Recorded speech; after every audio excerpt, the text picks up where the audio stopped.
बिस्मिल्लाहिर्रहमानिर्रहीम। अस्सलाम वालेकुम। उम्मीद करते हैं आप सब खैरियत से होंगे। आज मैं आपके साथ आलू के सीख कबाब की रेसिपी शेयर करूंगी। आप जब मेरे इस तरीके से ये सीख कबाब बनाएंगे तो आपके कबाब बिल्कुल परफेक्ट बनेंगे और इसका जायका भी ऐसे होगा कि आपको भी पता नहीं चलेगा ये आपने आलू से बनाए, क्योंकि इसका टेस्ट काफ़ी हद तक नॉनवेज कबाब से मिलता है। तो चलिए शुरू करते हैं। बिस्मिल्लाहिर्रहमानिर्रहीम। मैंने यहाँ पर 1.5 किलो आलू लिए हैं। इसका मैंने छिलका हटा दिया है। इसको मैंने दरमियाने पीसेस में काट लिए और इसको हमने 2-3 दफ़ा अच्छी तरह धोना होता है ताकि इसका स्टार्च निकल जाए। और इसके उबालने का टाइम जो है ना 12 से 13 मिनट आपने इसको देखना है। उसके बाद आप चेक कर लें कि आपके आलू जो हैं वो बहुत ज़्यादा नरम तो नहीं होगे, क्योंकि बहुत ज़्यादा नरम आलू है उससे भी फिर जो है हमारे सीख कबाब टूटते हैं। तो हमने इसको उबलते हुए पानी में डाल देना है। 13 मिनट बाद जब मैंने देखा है तो ये बिल्कुल सही तरह उबल चुके थे और जो है आप देख सकते हैं कि बहुत ज़्यादा नरम नहीं है।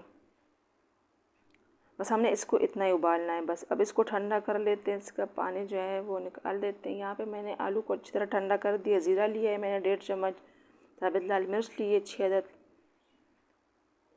सूखा धनिया है 2 चम्मच,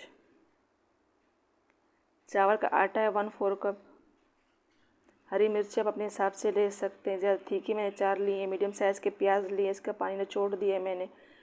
नमक अपने हिसाब से डाल सकते हैं। चिकन पाउडर मैंने 1 चम्मच लिया है। ब्रेड क्रम्स लिए 1 कप, गरम मसाला लिए 1 चम्मच और मुट्ठी भर मैंने हरा धनिया लिया, इसको बिल्कुल बारीक काट लिए। अब इन आलू को हमने अच्छी तरह मैश करना है ताकि इसमें गुठलियाँ और लम्स वगैरह ना हो, वरना तो हमारे जो है कबाब टूटते हैं। तो हमने सिर्फ इसको सबसे पहले अकेले ही सब में हमने इसको मैश कर देना अच्छी तरह। बिल्कुल ये देख ले, बिल्कुल आप देख सकते हैं कि हमने इसको अच्छी तरह मैश कर लिया। इसमें बिल्कुल गुठली लम्स नहीं है। अब हम सब चीज़ों को इसमें डाल लेंगे और हमने इसको जब सब चीज़ें डाल लेंगे तब इसको हमने आधा घंटा तकरीबन फ्रिज में रख देना होता है ताकि ये जो है हमारे कबाब टूटे नहीं, वरना तो हम इसको फ्राई करेंगे और ये जो हम इसको उठाएंगे प्लेट से फ्राई पैन में डालेंगे तो ये 2 हिस्सों में बढ़ जाएगा। तो हमने इसको थोड़ा टाइम देना होता है रेस्ट। एक तो जायके सारे जो इसमें आ जाते हैं, दूसरा ये अच्छी तरह ये फ्राई होते हैं और दूसरा ये है कि हमने जो चावल का आटा है ना वो सही मिकदार में डालना है। अगर ज़्यादा डालेंगे तो इसका जो अपना जायका वो बिल्कुल ख़त्म हो जाएगा। और दूसरा ये है कि चावल का आटा वैसे भी कच्चा ही होता है, हम इसको सिर्फ क्रिस्पीपन के लिए डालते हैं लेकिन थोड़े मिकदार में। और ब्रेड क्रम्स इस वजह से डालते हैं कि हमारे जो आलू इसका मक्सर ख़त्म हो जाए। तो आपने ये नहीं करने कि चावल का आटा ज़्यादा डाल दिया और इससे ये टूटेंगे नहीं। आपके सीख कबाब तो सही फ्राई हो जाएंगे लेकिन इसका जायका जो है ना बिल्कुल ख़त्म हो जाएगा। आप ऐसे इसके सीख कबाब पेंसिल या सीख से भी बना सकते हैं। आप इसको फ्रीज़ भी कर सकते हैं, लेकिन फ्रीज़ करते हुए आपने इसका ध्यान रखना है कि एक दूसरे के साथ चिपके नहीं, वरना आपके जो है ना सीख कबाब ख़राब हो जाएंगे।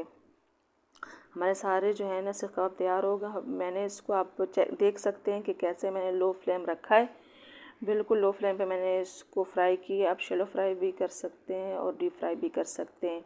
ये बिल्कुल आपके सामने मैं आराम से इसको उलट पलट कर रही हूँ, ये बिल्कुल नहीं टूट रहे हैं और हम माशाल्लाह अच्छी तरह हमारे जो है फ्राई हो रहे हैं।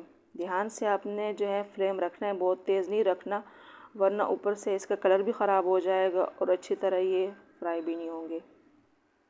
तब इसको डिश आउट करते हैं। बिल्कुल हमारे अच्छी तरह ये फ्राई हो चुके हैं। जायका तो इसका ऐसा है कि यकीन करें आप चिकन के आलू का जायका भूल जाएंगे। तो इसको चेक करते हैं कि कैसे बने। माशाल्लाह बिल्कुल जैसे ऐसे लग रहा है जैसे चिकन के सीख कबाब हो। तो मैंने इसको दही चटनी के साथ सर्व किया। आप इसको इमली की चटनी के साथ भी सर्व कर सकते हैं। तो उम्मीद करते हैं आज की रेसिपी आपको पसंद आई होगी। अगर पसंद आई हो तो वीडियो को लाइक और शेयर ज़रूर कीजिएगा अपने फैमिली मेम्बर्स के साथ। Thanks for watching.